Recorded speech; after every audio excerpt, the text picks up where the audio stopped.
Meet Natalie and Barry. Natalie and Barry have finally found their perfect dream home. It has everything they need, and after careful consideration, they have put in an offer to purchase. But the process of buying a home can be a confusing one. There are so many things to do and so much that they are unsure of. It all feels so overwhelming right now. But Natalie and Barry don't have to worry, because LWP Properties have put together an all-you-need-to-know, step-by-step guideline to the process of buying a home. Join Natalie, Barry and I, and let's get started.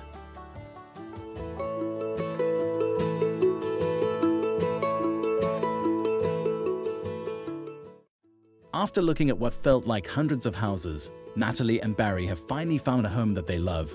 They've put in an offer to purchase, and it was accepted. They've agreed to pay a deposit and have made sure that they pay this into the LWP property or attorney trust account as quickly as possible. Remember to supply all documents needed for your FICA compliance, as well as all the documentation that the mortgage originator has requested. This will enable them to submit the bond application to the relevant banks. Once you have a bond quotation, give your acceptance of this back to the bond originator as quickly as possible so that they can liaise with the bank to instruct the allocated bond attorneys. A copy of the bond grant should also be provided to the transferring attorneys.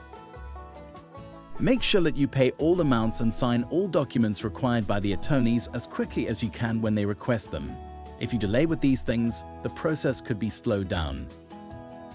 Moving day is here, and Natalie and Barry are busy packing up the last of their things. Remember that your occupation date will be a part of your agreement with the seller. On transfer, they will receive the original gas, electric fence, and electrical compliance certificates from the seller. Another thing to remember is that they must take pictures of the initial water and electricity meter readings. This will help them when they go to the council offices to open their accounts. Take note too, that if the electricity is with Eskom, the account can be opened immediately upon occupation, without having to wait for the transfer to go through. This is recommended because any reconciliation issues between consumption of the purchaser and the seller cannot be backdated by Eskom. If the account is with Eskom, the previous owner would have received a reference number from them when closing their account. They would then have provided the reference number to LWP Properties, who will in turn provide this number to you, the new owner. This will enable you to open your new account easily.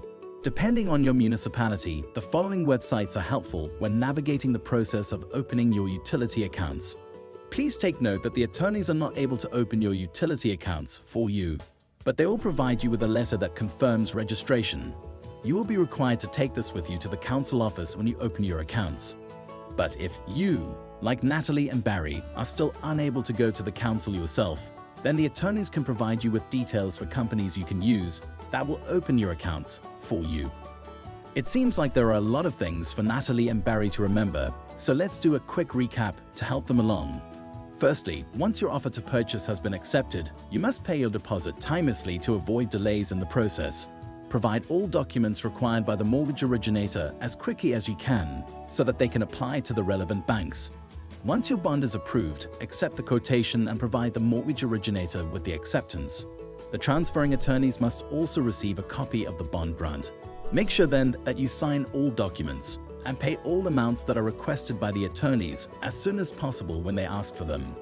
This will enable them to process the transfer without delay. You will take occupation of your new home on the date that was specified in your agreement. Make sure that original compliance certificates are provided to you by the previous owner. Once in your new home, take a picture of the meter readings to avoid any account discrepancies.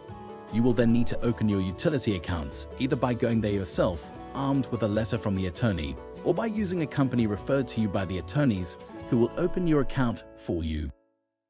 Now all that Natalie and Barry have to do is sit back and enjoy their new home.